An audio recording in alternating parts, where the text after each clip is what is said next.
everybody, and welcome to the Aggieville Alleycats podcast, where come rain, shine, or anything in between, we're here to deliver to you the Kansas State sporting news that you so love. I'm Ace Edwards, right alongside Connor Baltazar.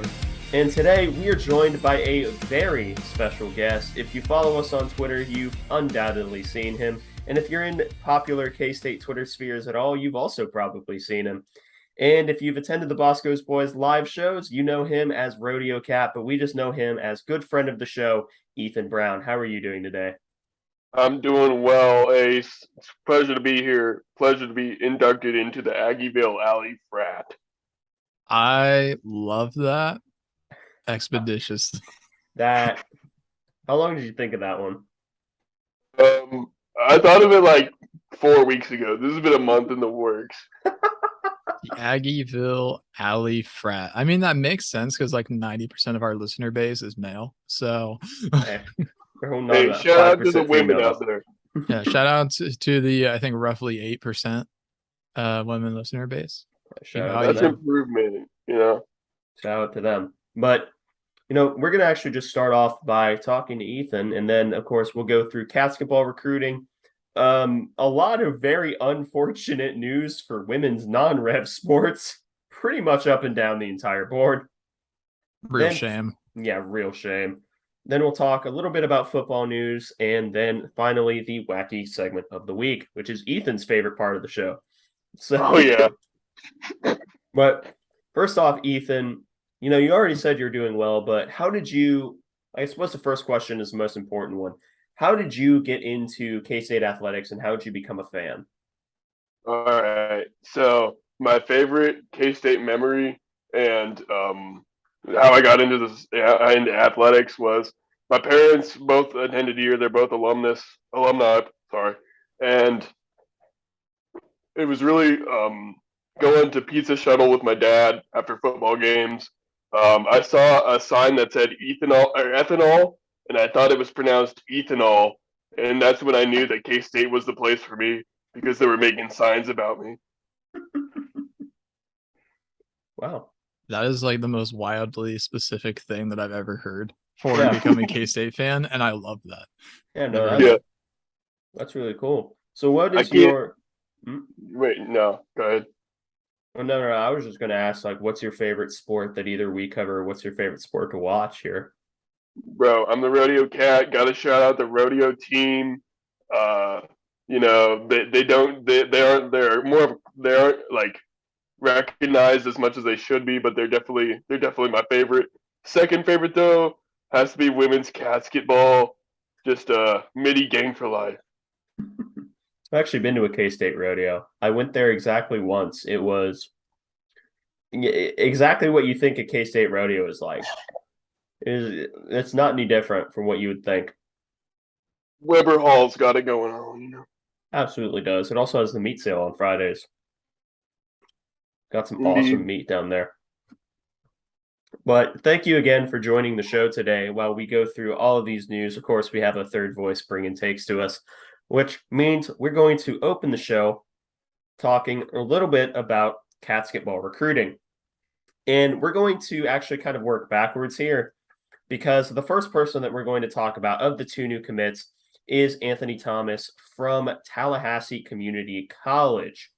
And he is the roster member that just filled it out, gave us the full 13 scholarships that we needed to have a full scholarship roster, which I believe we haven't done in quite a long time, have we?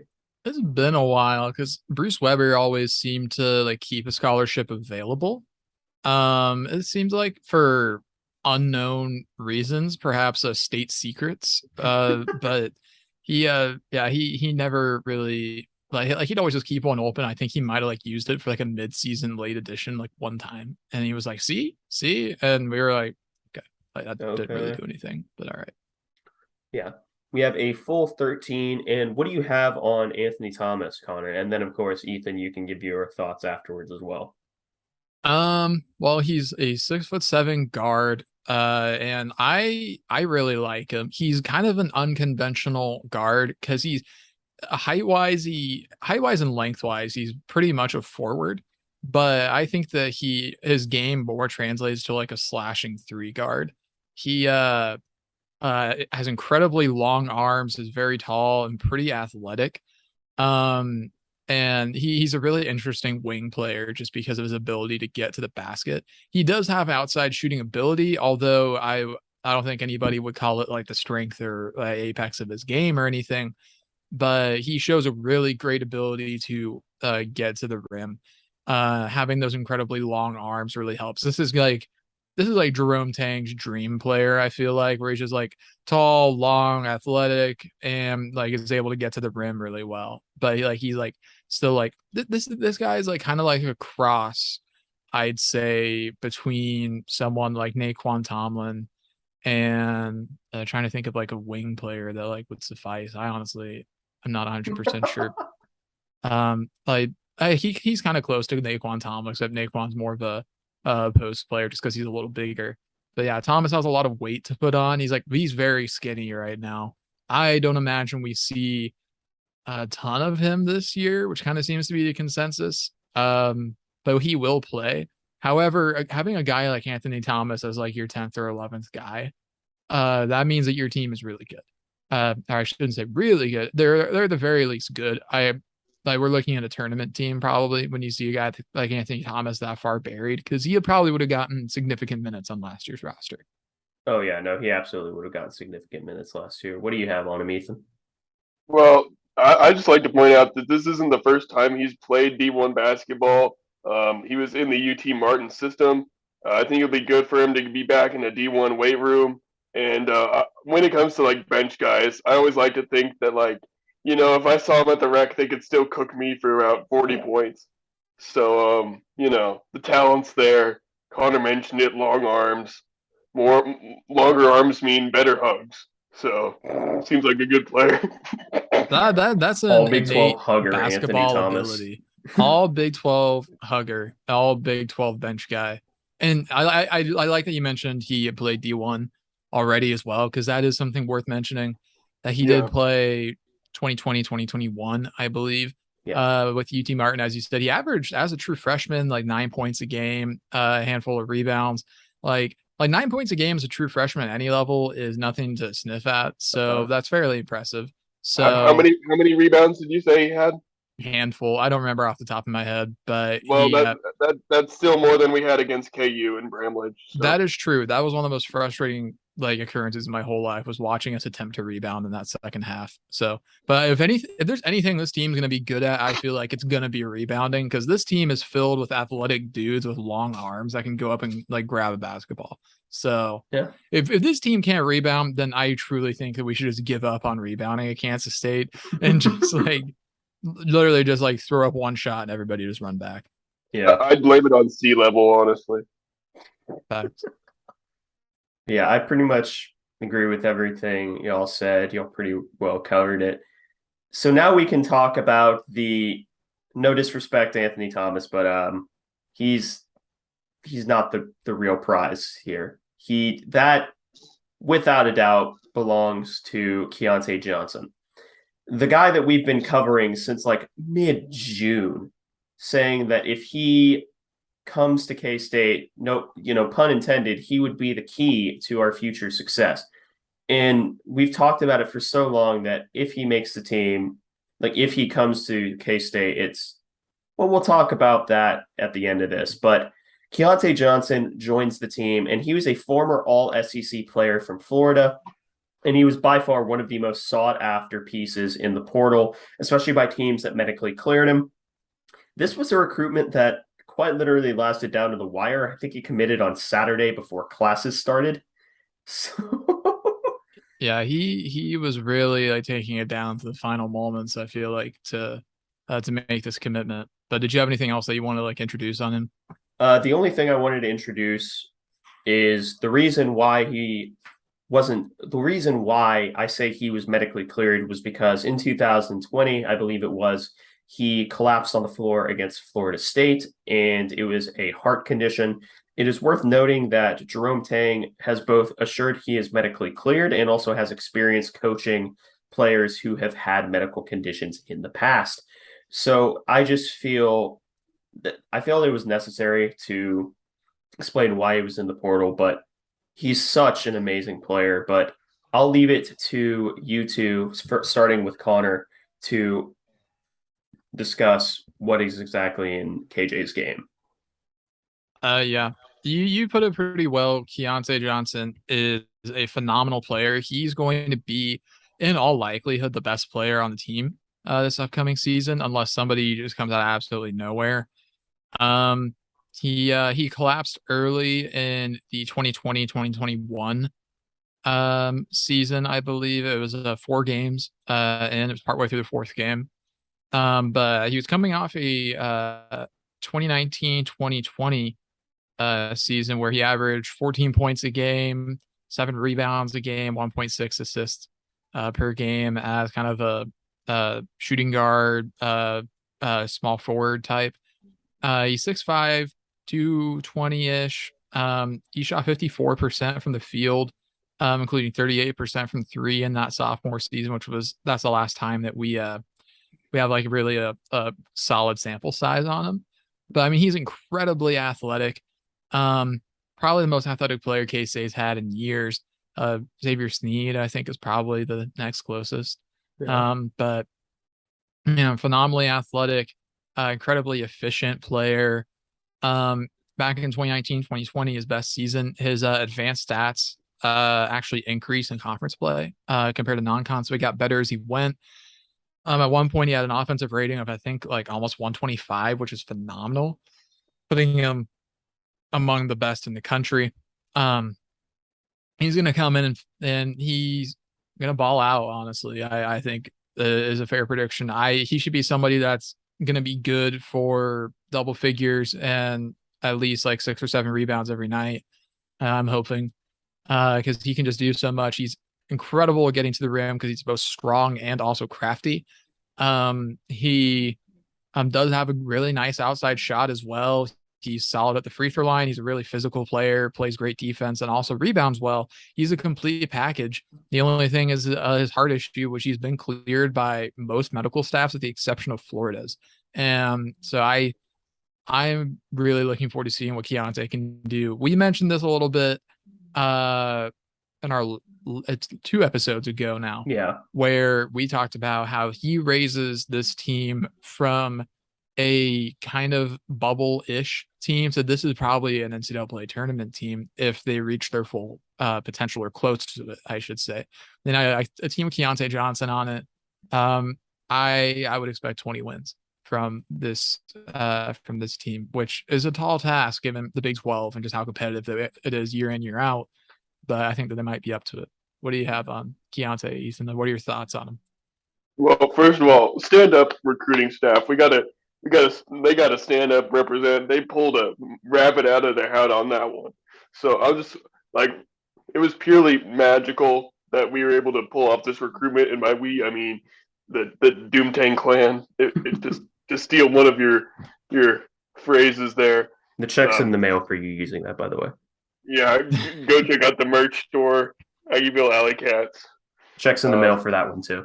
Yeah, but seriously, this recruiting job was really good. They were able to convince not only the family that it was a safe transition, because Coach Tang has worked with 2 other players with similar heart conditions, and that he passed up like serious money, $5 million to come play for the Cats. So I'm really thrilled, and we said we needed a guy who could like be the predominant scorer, and that's who Keontae is going to be. And let it be known that in a 4-month span, both best recruits from each revenue sport have the same surname. So if we just keep recruiting guys named Johnson, girls named Johnson, if the Rock has any more kids, we need to get them to K-State. Anyone named Johnson, we need you to come to K-State. Yeah, so like he's going to score, and great job by the recruiting staff all around. Yeah. So Connor, you've already touched on your expectations. I'll talk about mine, and then we can talk about Ethan's. But I agree with you. I think this is easily a roster that if we don't end up, I'm going to be realistic. We're not going to finish. I don't see us finishing like top 3 regular season in the Big 12, just because That's how ridiculous the Big 12 is. I could see anywhere from, with this roster, if it lives up to its potential, I could see a 4th to a 6th place finish. Anything outside of that, I feel like, you can chalk up to first year jitters and hope it improves from a coaching standpoint. Because you have to remember that Jerome Tang is a first year head coach. Even if he was the right hand man during Scott Drew in one of the biggest turnarounds in college basketball history, it's still a first year head coach. That being said, my expectations are that Jerome Tang is at least, and his staff are at least solid at on the court coaching. And I think if we get that solid coaching during when the game starts, I think that this is at minimum a bubble team and frankly a team that I have expectations for making the tournament. Ethan, do you have similar expectations, or is this a natty team? Is this a team that's going to win the natty this year? Ooh, you can't set me up like that. I'm excited to have a good time, Ace. But something that I think it might be because of how late of an ad it was. But something I'm really excited for is the offensive scheme of Coach Rodney. I'm really excited to see what he can do. Working with those high schoolers and I think it was the Peach Jam tournament and all the success he's had there. And so I'm really excited to see what he can do. I think this is a tourney team. I think if we're playing a UC Irvine again, I don't think we're losing to them. So I think we can I think my expectations are around the same as yours. I think we could win a game if the draw was right. Yeah. Yeah. That's a big thing that you brought up is the draw. Getting above that 8-9 line is going to be huge because if you get in that 8-9 line, you're going to have to play the 1 seed most likely. I say that with K-State having, been the only team in the history of the NCAA tournament to win an 8-9 game and then not play a 1 seed we're following giant game. killers, So I should put a little caveat on that. But getting through the 8-9, getting above it, I should say, getting to a 7, maybe a 6, or even a 5. I mean, Iowa State, I think they were a 5. Yeah, and they also got put in the Hong Kong clown division of the NCAA tournament. I say that they probably weren't a 5. I think that's a gross over exaggeration. I think they were more like an 11. I thought don't know they why. were single digits. That seems unlikely. For some reason, they were an 11. I just looked it up. An 11. Okay. Yeah, I don't. They would have played a 5. I guess that's probably what I was getting at. But honestly, I would rather do that than be in the 8-9. Although being in the 8-9, you have a really good shot at least one NCAA tournament win. It's just that your road is probably going to be pretty short. Yeah. Yeah. I mean, if we play Illinois in the first round, we know we're winning that one. And easy. I can say that confidently. Yeah. Yeah. Easy one. No doubt in my mind. Yeah. Anything else on men's Catsketball before we move on to the women? 40-0 Natty champs. Yep. You heard it here first. That's Connor's official prediction. He's locking it in. Locked in. Ethan? Oh man. Oh shoot. I think we're winning everything at home, and then we're winning at Iowa State just for kicks. Just for kicks. Because Scott Wildcat said I don't bash Iowa State enough. We still talking basketball, or are we talking football? No, we're talking basketball. Okay, we're winning by 20 points in Ames. In Ames, yeah. I dig it. I mean, hey, we beat them in Ames this year. Yeah, we did. This past season in overtime, I believe. Yeah, I recall. That was kind of a comeback. I remember. Shout out Caleb Grill. Caleb Grill. God, he had a rough game. I remember he was like 0 for 12. He single-handedly lost that game for Iowa State, as I recall. Yeah. And granted, he came in and single-handedly won the game in Manhattan because he had 18 points or something like that. Yep. It is what it is. It is what it is. All right. So now let's talk about women's Catsketball. And unfortunately, remember when I said that Ace, did you give a prediction, Nope, Ace? not doing it. Oh my god. Time is not right. You're the card master over here, man. Got to play it close to the vest. So remember when we said that it's pretty much all bad news for non-rev women's sports? Well, we're starting with probably the worst news. It was released earlier today that Ioka Lee, the all-time single game leading scorer in NCAA history and all-around K-State legend, Ioka Lee, number 50, will be out for this upcoming season due to her getting a knee surgery. First and foremost, what I want to say is I wish her a speedy recovery. I know what it's like to have very bad knees. So I I just wish her a very speedy recovery, and I feel like that is the hope and wish for in the majority for the fan base. But we still have to talk about what this means for the team. So for me, the ultimate question is because this Connor and I we talked about this all the way back in what May, that this upcoming season was going to be the Cats' year to make legitimate damage in the NCAA tournament if there was going to be a year that they were going to do it. Yep. So Sure did. I'll go last again. What? Okay, first question: does this eliminate your tournament expectations for the women's Catsketball team? Is this even a tournament team without Ioka Lee? For me, right now, I'm gonna say yes. I think that's subject to change. I think that there is a world where the team can figure out how to operate without Ayoko Lee. Because I think there's a really talented freshman class coming in. We have several experienced guards coming back. It's still going to be a young team, but there is talent on the team still. So I'm not going to be completely doom and gloom, but right now, I think it's gonna be really tough for this team to make it because I think a lot of that was riding on Ayoka Lee being healthy this year. Um, it's backbreaking. If right now, especially if you're on that team, but now you get 2 months and 6 days before your first exhibition game against Fort Hays State to figure out life post Ayoka Lee.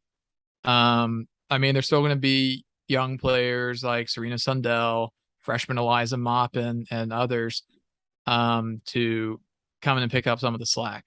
I think we're going to see some young people step up, but at the same time, Ayoka Lee is irreplaceable at the end of the day. So I am at least for now not expecting this team to be a tournament team, but I could be persuaded. Yeah. What about you, Ethan? Oh, it was as a leading member of Midi Gang. It was a very sobering and somber day. I was about to go into my first class of the day, and I got the notification on my phone, and I about shed 2 buckets of tears from one side of the room to the other.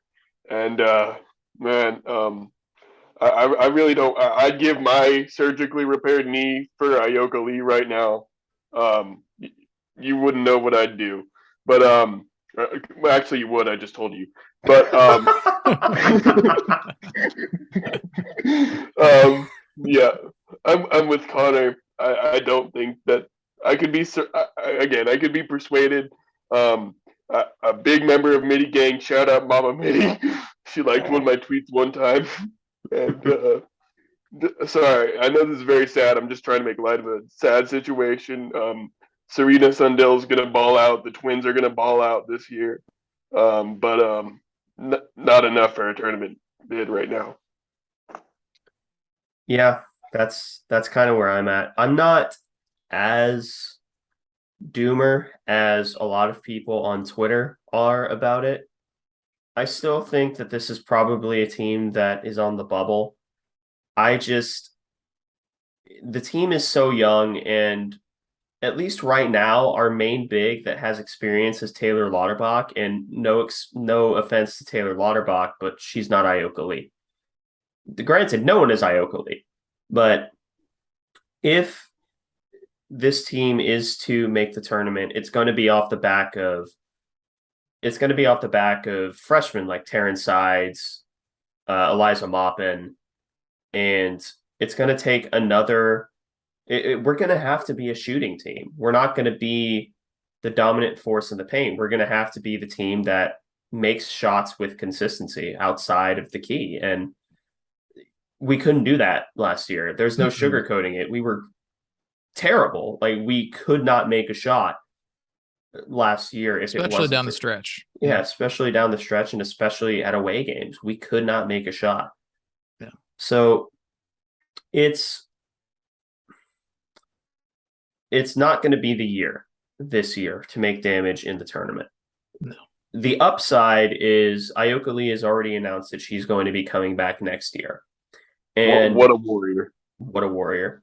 And that's going to be the year where Taryn Sides, Eliza Maupin, and I believe the two other freshmen that I'm forgetting their names right now will have a year of experience more. Serena Sundell and the Glenn twins will have a year more of experience.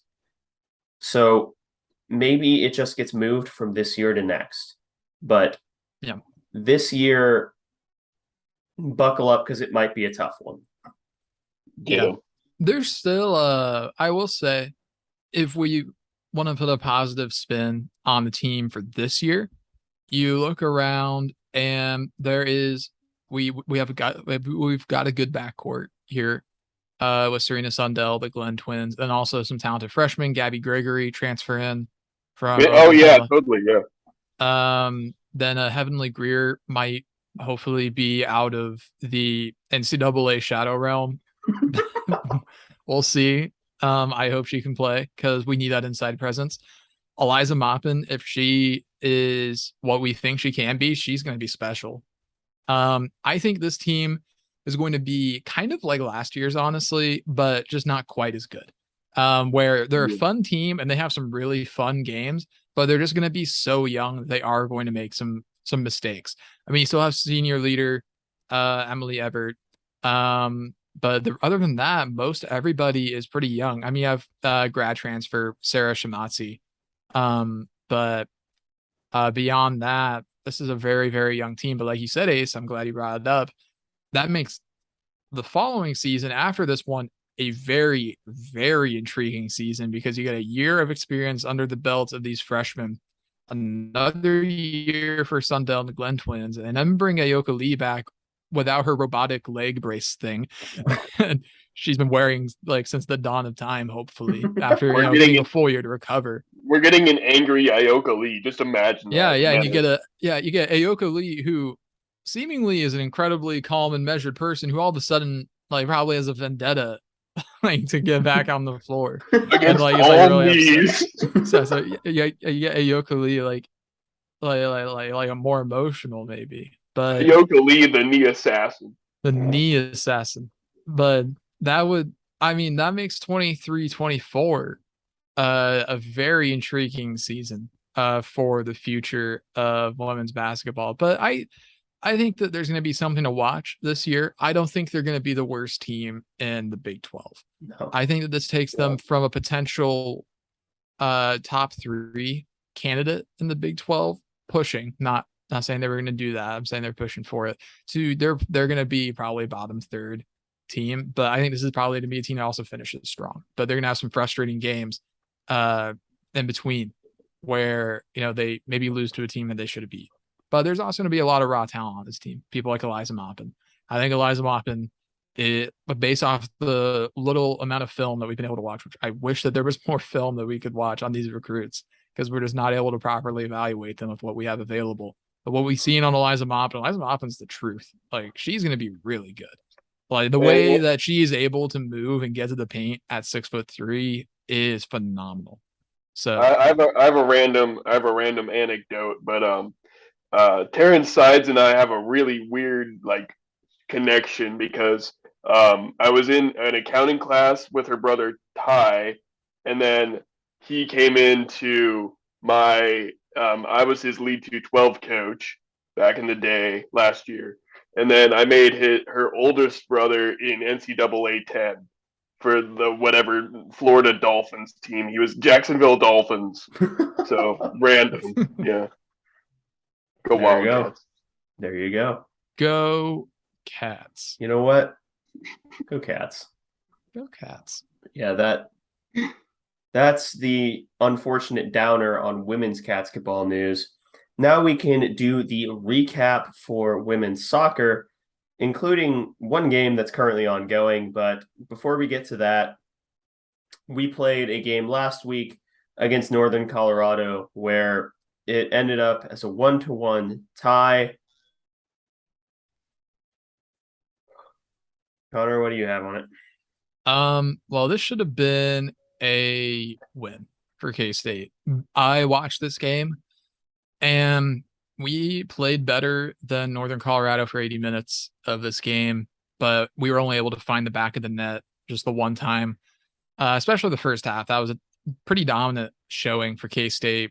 14 shots to just 2 for Northern Colorado in the first half. And even the second half, we still were pretty dominant there. 13 shots to 7 for Northern Colorado, especially because a lot of those shots came like the last 10 to 15.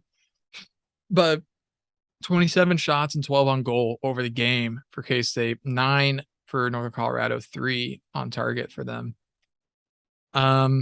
This should have been a victory for K-State, but in the 82nd minute, Northern Colorado was able to find the back of the net.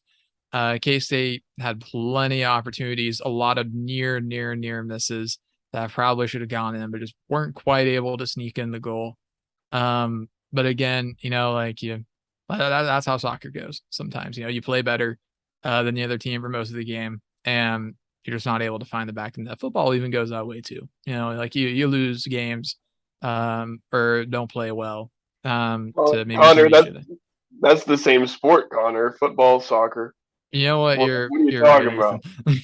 That's very Soccer confusing. now, and no one can do anything about it. Our overflowing British audience is very confused at the moment. But yeah, they man, really frustrating game to watch, especially down the stretch. Especially because I was hoping that I was a bit more optimistic after watching the first 80 minutes of this game because it was a rough game the previous week against Northwestern, just getting outplayed everywhere. But K-State was playing pretty well in this game for the most part. Questionable goalkeeping, I'd say, on K-State's side, which is kind of a rarity. But it was an unfortunate tie. Is sometimes as a team, you sneak a tie in and you feel great. Other times, it's the other team just eking out a tie at the very end. And then you really feel pretty bad after. This is one of those ties that basically feels like a loss. Yeah. What do you have to say, Ethan? Well, I have two thoughts on this. If soccer being what it is means that we get Adrian Martinez at quarterback, I'll allow it. And I'm going to use the rest of my time to question why Charlie Hustle had the audacity to use Ioka Lee for their promotional work and not give us an Ioka Lee shirt. I do the Italian hand motion at you. Why? It's the only Italian here. I'm upset. Yeah. Sad for soccer, but Adrian Martinez. Yeah. So there's currently one game ongoing as we record against the University of Texas Rio Grande Valley, which Ethan will get his fun fact about in a second. And then on Saturday, they play the University of Texas San Antonio. The Roadrunners, also known as the team Mr. Hurricane is using for an NCAA dynasty this year. Shout out Mr. Hurricane. He has no idea who we are. Yeah. I have some of the stats on the ongoing game. Granted, this will change a little bit, but it is pretty late in the game at the time of recording. 82nd minute. The Cats are leading right now, 1-0. We are absolutely dominating in shots, 17-3.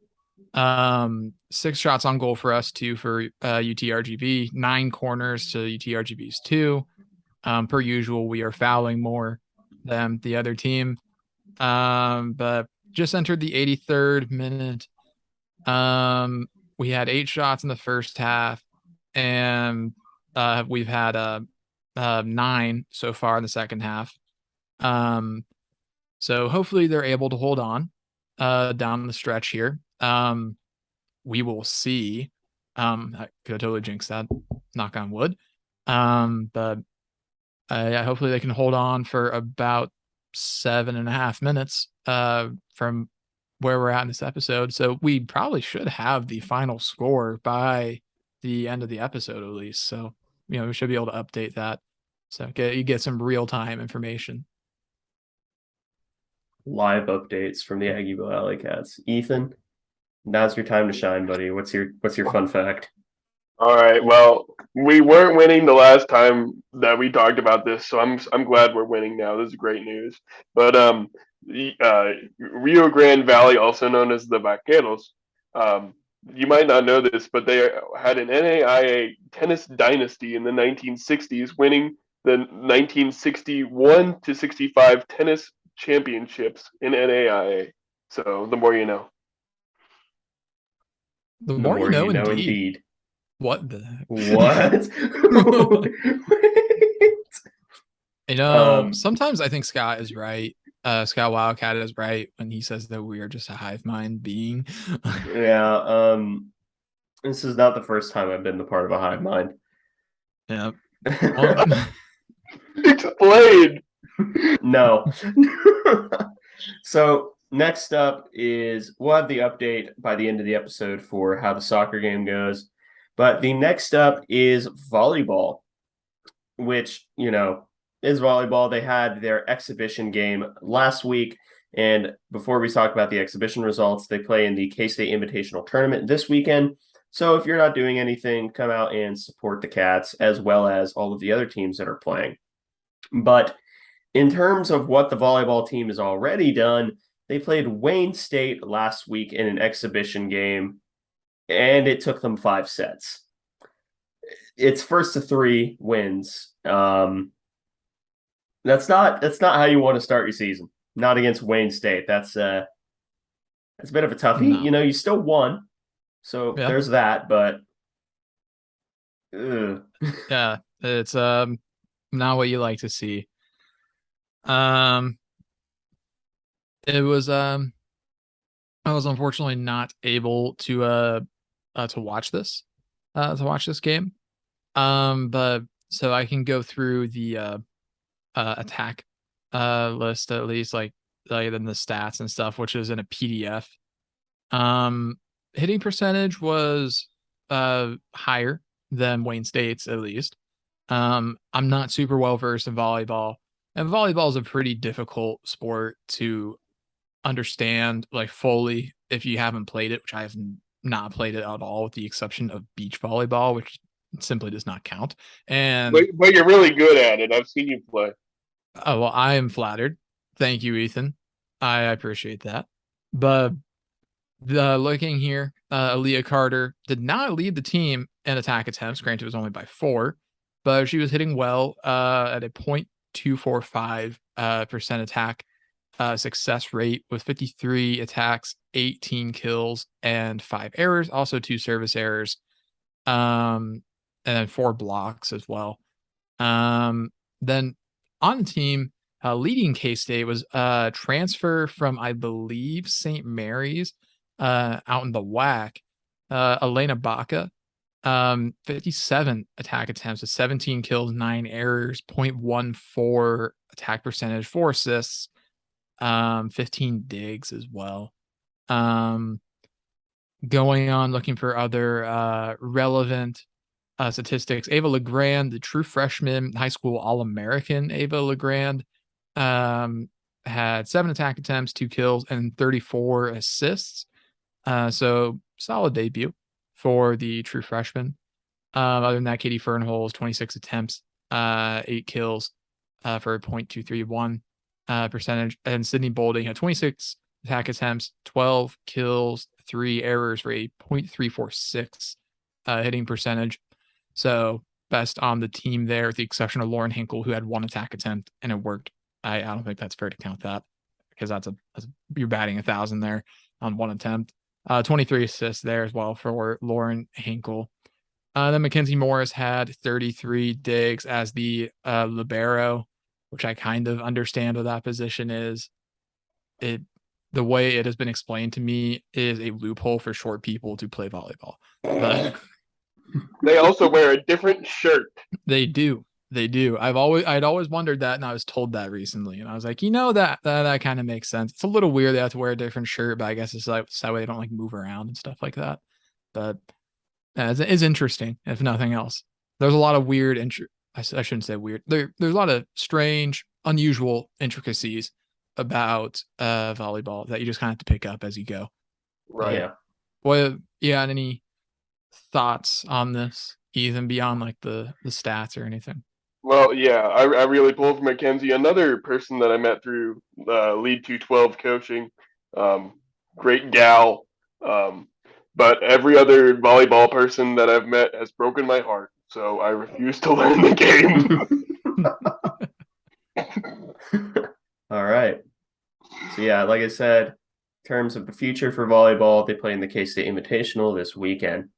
And now we get to talk about the admittedly few, but still relatively important football updates. Like I said, there's not much, but there's some things that are still worth mentioning because Chris Kleiman did have another press conference. And if you want to listen to more in-depth, I suppose, thoughts, go listen to the new podcast, Crewnet Cats, hosted by friend of the show, Nathan and Sarah, where his Love that guy. Yeah. Love him. Great guy. One of my favorite guys. One of the best guys, I might say. Top 5 ginger ever.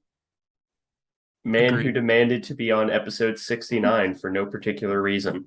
But I don't know if we can say no particular reason. No, there's no good reason. But okay.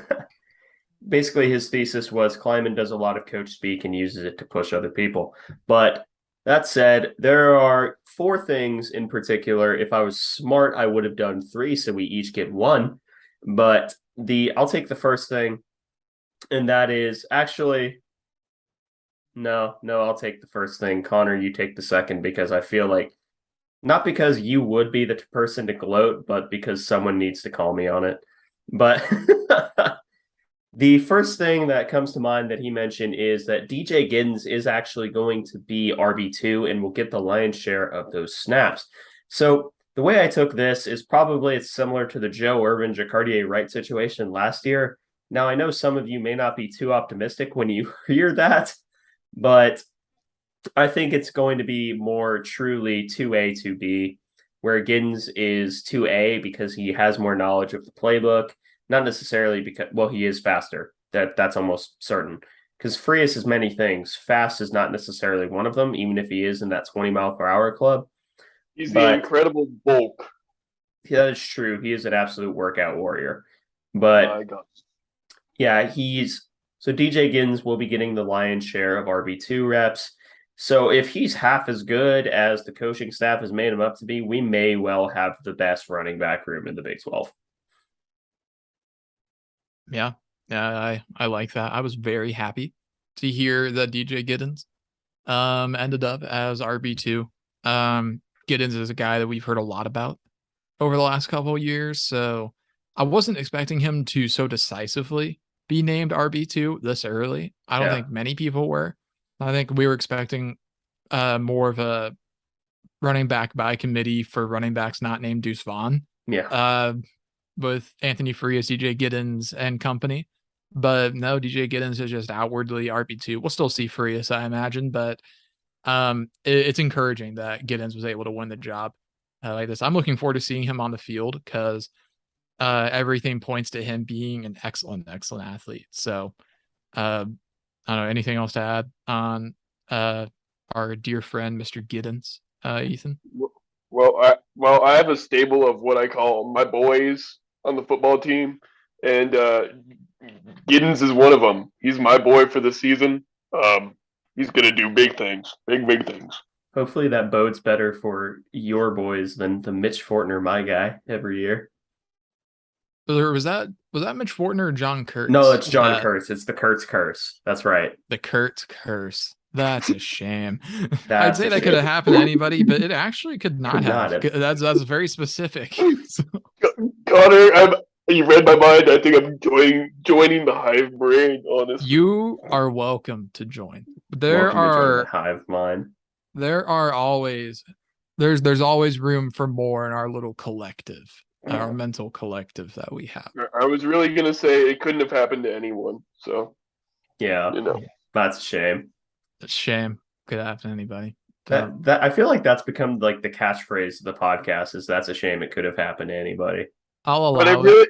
it really couldn't have though. That's the thing. That's the issue. But all right, Connor, Yeah. you take number 2. Ethan, Yeah. you're the guest, so you get 3 and 4 on the list. All right. Oh my Yeah. god. Let me hear it. Yeah, we heard a lot of good things about one freshman, Jacob Parrish. Who? So unfortunately, what this also means is that Ace's recruiting takes about him have officially aged poorly, which that truly is a shame, and that truly could have happened to anybody. I'm not going to gloat that much because I don't think you had unreasonable takes about Jacob Parrish, which were basically if he's going to be something, which you were skeptical, would be that it would take a little while. But Kleiman was pretty much saying there was no way that they could keep him off the field, which I was very surprised to hear that this early about Jacob Parrish. I think that I had personally had high hopes for him. And I was intrigued by his incredible athleticism. But it sounds like we're going to be seeing him playing meaningful snaps sooner rather than later, even as a true freshman corner in the Big 12. I'm happy to see that, and at least in at least some way, because that means he's really been impressive.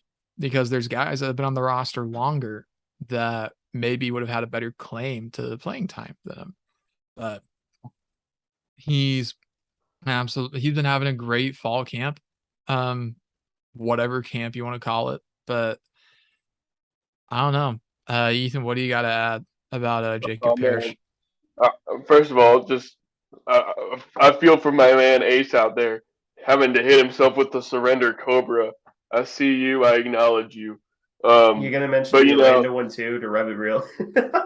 Because you were giving me that earlier today. You were saying, yeah, it's Parrish and Aranda. Those are 2 names that are gonna haunt you forever. And like, yep, sure are. But yeah, I'm a Aranda guy. I love his demeanor. Just go out and do business.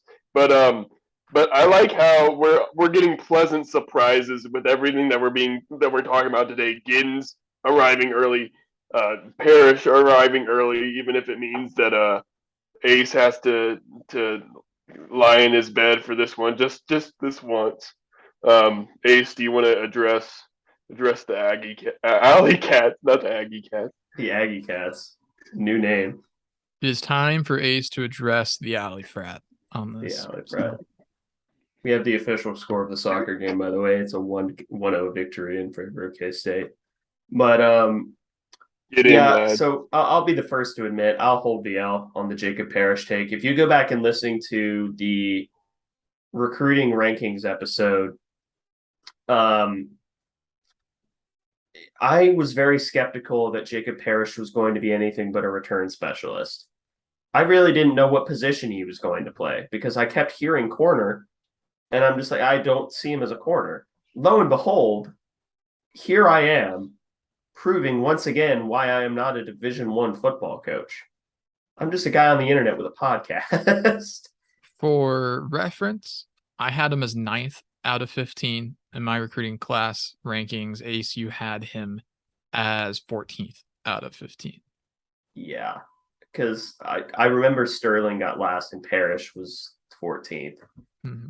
But yeah, no, I'll hold the L on this one because, he's a freak athlete, and Chris Kleiman and staff has proven that they're able to develop freak athletes. If there's a loser to this situation, it's almost certainly Darrell Jones, unless we're going to move him to safety. But, we may move him to safety. I don't know. Either that or we'll play Jack, which is apparently where we're going to put Drake Cheatham, which I don't love it, but hey, could be worse. So, Ethan, do you have any? Wait, you just gave your thoughts. So you get entries 3 and 4. All right. Well, last thing on Jacob Parrish, if he doesn't get an if he doesn't get an NIL deal with JP's, something is messed up. JP. Yeah. We'll see that come to fruition. And so, speaking of good news and unexpected places, Coach said that Duke will be healthy at some time this season. And for my story of how Ethan knows this athlete, guess what? Also in the leadership building, I had a class with Mr. Duke. He referred to himself as Duke. I didn't know he played football. I just thought that was a cool name. He introduced himself. We had a short conversation, and he got injured the following game, and he never came back to class once. I miss you, Duke. I still want to talk to you. I want to like he's my favorite player now because we talked one time, 1-on-1. So Ace, what do you feel about this news that Khalid Duke, easily top 5 name on the team, will be playing at some point this season? I the I feel like everyone sort of knew it would be this season. I don't think many people expected it to be soon because he's supposed to be back practicing this next week after not practicing or at least not being involved in contact drills for quite a while. Which the thing is that this defense has kind of evolved past Khalid Duke, and I don't know where he's going to play because where he used to play last year has kind of morphed and formed into it's like Khalid Duke was split into two people and it became the Sam linebacker and the Jack safety. If I had to pick a spot for him, it'd probably be Sam linebacker, but it sounds like Sean Robinson has locked that up. But he's more Khalid Duke is better as a stand-up edge rusher than a defensive end. And even if he weren't, you still have Jalen Pickle, Nate Matlick, and Felix. So it's good that Khalid Duke is going to be back because last year we fell apart when he wasn't.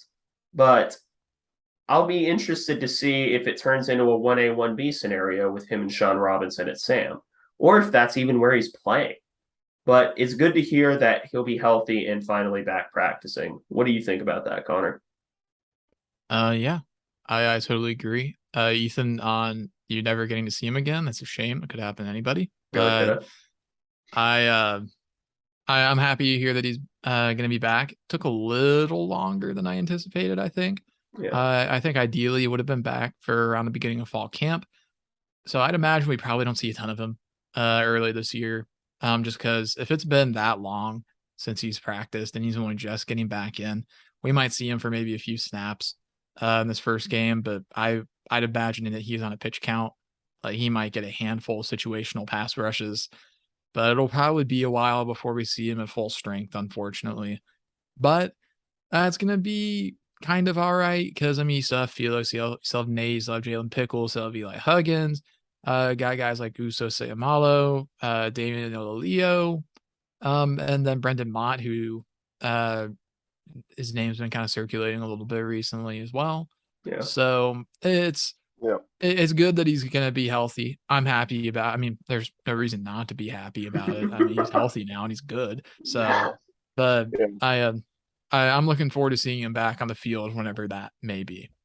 Yeah, I mean, I just wish it could have been sooner. But I really like that. Iron sharpens iron. I think Uso doesn't get talked about enough. Uso is really good too, as well. So I think the more talent we have will foster and breed better outcomes because people want like complacency is the first step towards laziness. So in the second little news, I'm blessed to be able to be giving 2 news segments as your guest here. Great hospitality, but live game practices start next week. We're playing South Dakota. I like the state, but live game practices, big deal.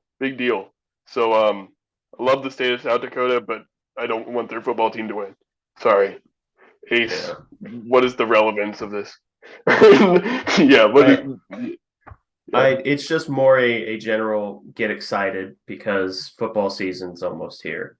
Technically, it starts this weekend with Nebraska Northwestern, which it's not the last time Northwestern will get mentioned during this episode. But but yeah, it's just football season's almost back. We're almost all ready to get back into Bill Snyder Family Stadium to root for the Cats and watch Adrian Martinez throw for 500 yards a game and Deuce run for 200 yards a game. Yeah, I didn't mean to say relevance. I meant the perspective, like your perspective on this. Yeah. But Connor, what do you think? I love it because that means that we're getting closer and closer. I mean, from when we're recording this, I mean, we're like 36 hours away from the first football game of the year for when Northwestern Nebraska kicks off. I'm very happy. I'm trying to soak up every last like morsel of K-State football content and the lead up to this. Every time I drive around Topeka, I'm listening to Bosco's Boys or Crewneck Cats, or Threema or anything else that I can get my hands Jake on. And Blake is on there Shake too. And Blake, I love Shake and Blake. Those guys do awesome work at 91.9 and on their and on the podcast apps as well. I'm soaking up every last bit. I love the Bring on the Cats countdown to kickoff that they do, where they have the profiles on the player who's wearing the number of how many days it is. So today was Adrian Martinez and Sincere Mason, since it was day 9. I think you meant Sincere Mason and Adrian Martinez. Yeah, Sincere made that joke. Oh, okay. The Sincere got here first. Fair enough. I'll allow it. But sincerely, yeah, Adverb puns. Love them. Gotta love a good adverb pun. I will begrudgingly allow it because you are our guest. No other reason. Then Friday, day of, it'll be Ty Zentner and Phillip Brooks. A number of days till you mean Legatron and Phillip Brooks? All right, I'm about to lose my mind on you guys. Are we going with Philly Brooks for the season? I like that one. Philly. No, I draw the line. I saw somebody on the live show said philanthropist Brooks. Philawful. Maybe no. Phil Waffle. That's enough. That's enough of that. I will say I don't love that he changed his number because I liked him at 88. I normally don't dislike receiver numbers being lower. I don't dislike receiver numbers being low and in the teens. Like, I think it looks cool, but I like that Phillip was a little different, had an 88. But you know what? It's the senior year. I'll let him roll with 8 if he wants. Have fun. I wouldn't have done it personally, but I'm not going to stop him. It's the Philly special, The Philly special. Philliam Brooks. But yeah, live game week practice. Got a little off topic there, but it's all good. I'm excited to hear it. I cannot wait. It feels like kickoff is so close. Just got to get through just a few more days. It is right there. Claw through the week. Yep. And it's been a quiet fall camp, summer camp, whatever you want to call it. So preseason camp. Preseason camp. Yeah. But that pretty much wraps up all the actual news. So now we can talk about the wacky segments of the week.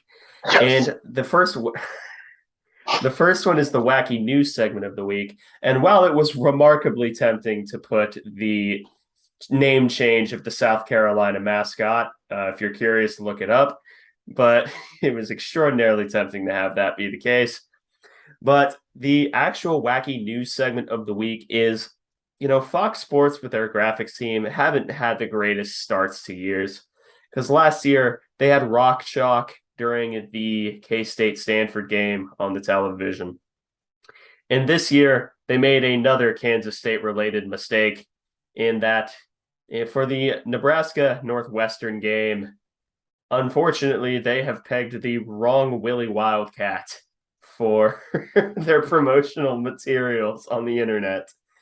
And it's one of the wacky segments where there's like not much to say. It's just funny.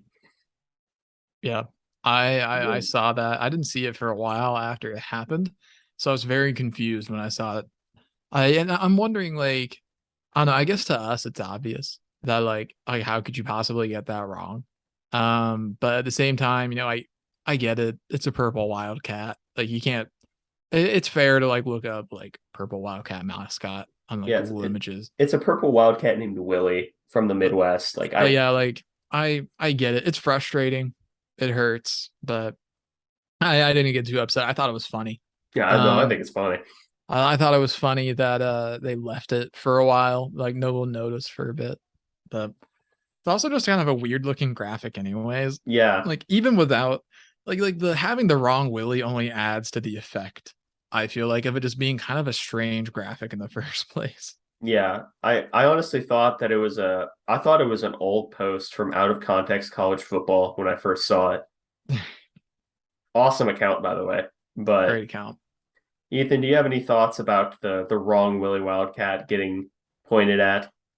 I will just say that Northwestern didn't win multiple awards this week for being a great campus, so that's something. And I did Google the South Carolina mascot change. It's totally worth it. Totally worth it. Google.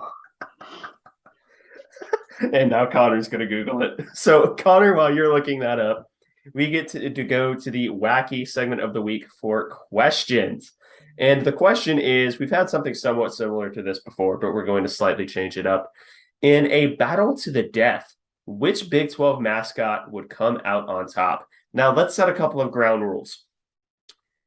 All the Wildcat, all goodness me, all that the mascots get is what is on their person at all times. So eventually the Mountaineer drops the musket, so they don't get the musket. However, Pistol Pete from Oklahoma State always has the pistols on him. So if it is on the mascot at all times, they may use it. With that said, Ethan, we'll let you go last to round it all out. And Connor might still be looking at the South Carolina poll. This is so strange. Yeah.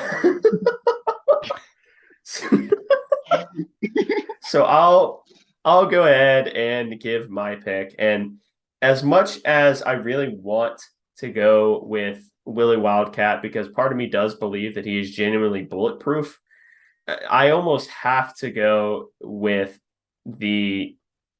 it has to be Pistol Pete from Oklahoma State, almost exclusively because of the pistols. I feel like the only thing that would match him is the Red Raider, but I'm not really sure if he's packing the pistols all the time because I know Pistol Pete does.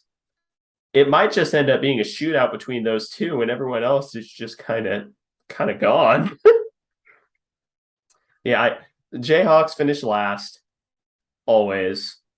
The Sooners is represented by a horse, so that did get sent to the glue factory by the Cowboys. Disgusting. Even if we're counting the new Big 12, I don't think either of the Cougars, shout out Zach Wilson, are going to be a real factor in this. Golden Knight may be a possibility just because he has armor, but it's made of gold. So that's not necessarily bulletproof. Plus, it's very heavy. Bearcats, no. Cyclones actually wait. No, because their mascot's the red bird. Their mascot's the red bird, not an actual cyclone. Well, it depends on what era you're using. Because if it's like the early 2000s, no, we're going current era. All right. Yeah, so I'm gonna have to give it to Pistol Pete from Oklahoma State. Connor, have you finished your amazing journey into South Carolina? Yeah, I never thought I would spend that much time looking at South Carolina mascot disputes, but here we are. I was tempted to go with Iowa State because I thought that I could use the Cyclone, but if I have to use the Cardinal, then obviously that's just not going to be a victory. Yeah. But because I think a Cyclone I think the Cyclone, like if it was an actual tornado, clears like every single mascot. Easy. Oh no, it clears. Like the only thing defeating the Cyclone is the green wave. Wave with Tulane. Yeah. I am going to go with, I gotta say probably the Red Raider. I don't know if the Red Raider has a name. It almost certainly does. But I'm rolling with the Red Raider because to me the Red Raider seems like more skilled than the Masked Rider. The Master Zorro? I guess. What is the Texas Tech mascot called? Masked Rider, the Masked Rider. No, Okay. they did From not the just name producer- him Mask Rider Squared. Masked Rider squared. But from the producers that brought you the Masked Singer, the Masked Oh, Rider. Masked Rider. oh no. It's the same show, but they just also ride on horses sometimes. Sometimes, Yeah. not all the time.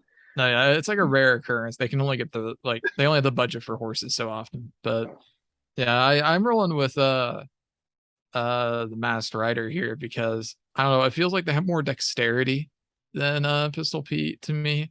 So I feel like they want to shoot out pretty quickly, and after that it's not going to be too hard. The Baylor Bear, I will say, stands an outside shot just Oh because of the yeah. sheer ferociousness. Yeah. I will say Ferocity. most of the other mascots, animal mascots, probably don't stand a chance. We might be discounting the West Virginia Mountaineer here as a sleeper pick as well, because if nothing else, the Mountaineer, old Cletus, the Mountaineer, I don't know his name. It's Cletus. It almost has to be. It must be right. It's just West Virginia Mountaineer, allegedly. Okay. All right. I don't know. I don't know if it has a name, Mm. but it's I'm going with the Red Raider. Yeah, it doesn't have a name. It's just called the Mountaineer, the West Virginia Mountaineer. No name. All right. It's not very creative, but it's got to be the Master Rider. All right. So Ethan, this is your favorite segment, so we'll let you ride us out on this one. All right, a lot of pressure. All right, so if it were anyone, like any mascot ever, I'd have to go with the Hilltopper from Western Kentucky, the Muppet thing. This is just the That Big thing, 12. yeah, but like just getting that out of the way. But for just the Big 12 on the Rodeo Cat, um, I Bevo was like my childhood hero growing up, but I'll go with Pistol Pete, just a rootin' tootin' cowboy. Also, it took me a second to realize that you just recognized that Red Grimace is going to win a fight against all the rest of the mascots in FBS. No, Yeah, no, yeah. no. You're Red not telling me Grimace from McDonald's is not going to beat the Green Wave. you're telling me that their mascot is called Red Grimace. No, that's just what I call it because it looks like Red Grimace. Oh yeah, it It's not does. the Muppet. They call it Big Red, like the below average soda originated from Texas, but Or an obnoxious Nebraska fan. yeah, that's true. Oh, good one. All right. So that pretty well wraps up this episode of the Aggieville Alleycats podcast. Don't worry, Ethan, you'll get the absolute last words after the outro. Thank you all so much for listening. If you want to follow the show or contact us, we're at Aggieville Alleycats on Twitter. That's capital A, and capital C in cats. If you want to email us, we're AggievilleAlleycats at gmail.com. Oh no. If you want to follow us on a more personal note, I am at AC Edwards00. I am at Connor Balthasar, capital C, capital B. And Ethan? I had to look this up. I'm at real underscore Ethan Brown, like the color, capital E, capital B. All right. And if you want to support the show in a financial sense, please be sure to check out the official Aggieville Alleycats merch store, where you can find such designs as a Neon Alleycats, Play Sandstorm Cowards, and Doomtang Clan. Now, Ethan, you get the last words other than the Stay Safe Alleycats. Take us home, man. Well, personally, Play Sandstorm Cowards is my favorite of the bunch. And I will be playing Sandstorm for my students every day of class. So be ready for that. All right. With all that said, stay safe, Alleycats.